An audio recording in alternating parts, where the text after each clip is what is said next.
దేశవ్యాప్తంగా సంచలనం సృష్టించిన నటి ట్విషా శర్మ ఆత్మహత్య కేసులో ఆమె భర్త సమర్థ్ సింగ్, అత్త మాజీ జడ్జి గిరిబాల సింగ్కు భోపాల్ కోర్టు 14 రోజుల జ్యుడిషియల్ కస్టడీ విధించింది.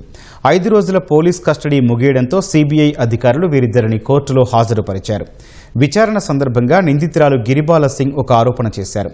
జబల్పూర్ కోర్టులో విచారణ జరుగుతున్న సమయంలో బాధితురాలి తరపు న్యాయవాది అనురాగ్ శ్రీవాస్తవ తన కుమారుడు సమర్థ్ సింగ్పై భౌతికంగా దాడి చేశారని ఆరోపించారు.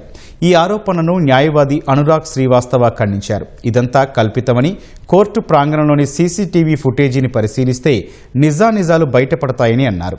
ఆ సమయంలో జబల్పూర్ కోర్టు కాంప్లెక్స్లో సమర్ సింగ్ ఎక్కడ దాక్కున్నాడో చెప్పాలని వాదించారు.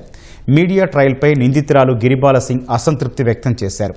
ఎక్కడికి వెళ్లినా మీడియా తమను అనుసరిస్తోందని, దీనివల్ల తమ ప్రాణాలకు ముప్పు పొంచి ఉందని జడ్జికి వివరించారు. ప్రస్తుతానికి నిందితులకు జ్యుడిషియల్ రిమాండ్ మాత్రమే కోరుతున్నామని, కేసు దర్యాప్తు పురోగతిని బట్టి అవసరమైతే మళ్లీ పోలీస్ రిమాండ్ను కోరతామని సిబిఐ కోర్టుకు విన్నవించింది. సిబిఐ వాదనను పరిగణలోకి తీసుకున్న కోర్టు నిందితులకు 14 రోజుల జ్యుడిషియల్ కస్టడీ విధించింది.